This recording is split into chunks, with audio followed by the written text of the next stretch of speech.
வணக்கம். வழக்கமான அறிமுகங்கள், நீளமான சுருக்கங்கள் எல்லாம் இப்போதைக்கு வேண்டாம். நேராக விஷயத்துக்கு வருவோம். தமிழ்நாடு அரசியல்ல இப்போ நடந்துகிட்டு இருக்கிற அந்த மாபெரும் அரசியல் பூகம்பத்தை பற்றிய ஒரு விரிவான அலசல் தான் இது. முதல்ல இந்த நம்பரை பாருங்க. 105.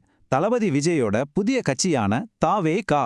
தான் சந்திக்கிற முதல் தேர்தல்லையே 105 இடங்கள்ல முன்னிலையில இருக்காங்கன்னா நிஜமாவே இது நம்ப முடியாத ஒரு அரசியல் திருப்புமுனை தானே. இது எப்படி சாத்தியமாச்சுன்னு யோசிக்கிறீங்களா?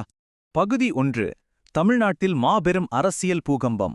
இந்த வரலாறு காணாத மாற்றம் எப்படி நடந்துச்சுன்னு கொஞ்சம் டீட்டெயில்டா பார்ப்போம். இங்க இருக்கிற வித்தியாசத்தை கவனிச்சிங்களா? எவராலும் அசைக்க முடியாதுன்னு நினைச்ச அதிமுக 72 இடங்கள்ல பின்தங்கி இருக்காங்க. அதே நேரத்துல ஆளும் கட்சியான திமுக மக்கள் மத்தியில் இருக்கிற கடுமையான அதிருப்தியால வெறும் 57 இடங்களுக்கு சுருங்கிட்டாங்க. ஆனா இந்த ரெண்டு பெரிய கட்சிகளையும் முறியடிச்சிட்டு தவறக்க 105 இடங்களோட அசால்ட்டா முதலிடத்துல இருக்காங்க. பகுதி 2. பல்வேறு மாநிலங்களில் தேர்தல் நிலவரம். இப்போ தமிழ்நாட்டை தாண்டி தேசிய அளவுல மத்த மாநிலங்கள்ல என்ன நடக்குதுன்னு ஒரு குயிக் லுக் விடலாம். ஒரு பக்கம் பாத்தீங்கன்னா மேற்கு வங்கம், அசாம், அப்புறம் புதுச்சேரியில தேசிய ஜனநாயக கூட்டணி அதாவது என்டிஏ ஜெயிச்சுக்கிட்டு இருக்காங்க. பக்கத்து மாநிலமான கேரளாவுல இடதுசாரி முன்னணியை வீழ்த்தி காங்கிரஸ் தலைமையிலான யூடிஎஃப் ஆட்சிக்கு வராங்க. ஆனா தமிழ்நாடு மட்டும்தான் இந்தியாவிலேயே ரொம்பவே யுனிக்கா முற்றிலும் ஒரு புதிய தனிப்பட்ட கட்சியின் எழுச்சியை சந்திச்சுக்கிட்டு இருக்கு. புதுச்சேரி நிலவரத்தை கொஞ்சம் உற்று கவனிச்சோம்னா தேசிய ஜனநாயக கூட்டணியைச் சேர்ந்த முதலமைச்சர் என். ரங்கசாமி அவர்கள் ரொம்பவும் துல்லியமா 4441 வாக்குகள் வித்தியாசத்துல அதிகாரப்பூர்வமா வெற்றியை பதிவு செஞ்சிருக்கார்.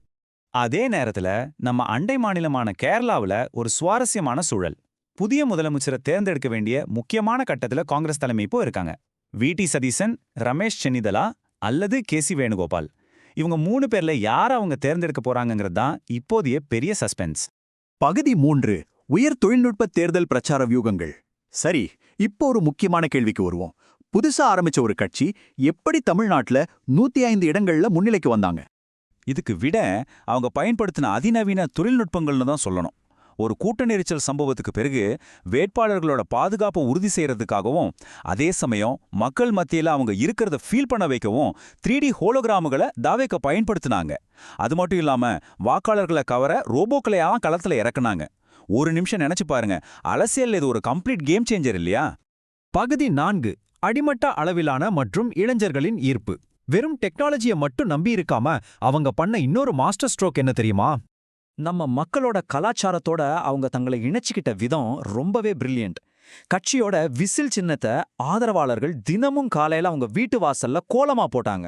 அது மட்டுமா, தளபதி விஜயோட அந்த சிக்னேச்சர் வெள்ளை சட்டை, காக்கி பேண்ட் யூனிஃபார்மை பெருமையா அணிஞ்சு தமிழ்நாடு முழுக்க ஒரு மிகப்பெரிய விஷுவல் இம்பாக்டை கிரியேட் பண்ணிட்டாங்க.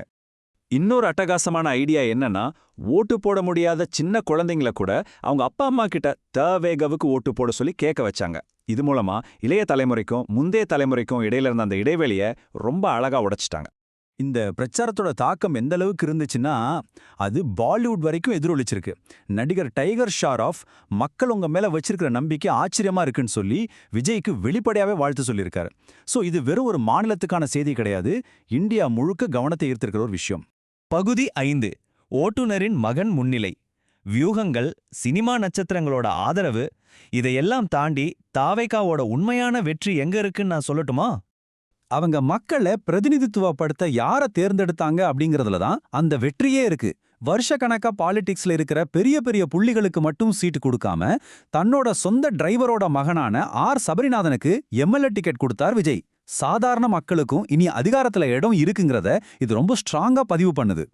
இந்த மாதிரி அடித்தட்டு மக்களுக்கான ஒரு உண்மையான அணுகுமுறைக்கு கண்டிப்பா பலன் இருக்குங்கிறத நிரூபிக்கிற மாதிரி விருகம்பாக்கம் தொகுதியில சபரிநாதன் இப்போ 4231 வாக்குகள் வித்தியாசத்துல ரொம்பவே ஸ்ட்ராங்கா முன்னிலையில இருக்கார். இது சாதாரண விஷயமே கிடையாது.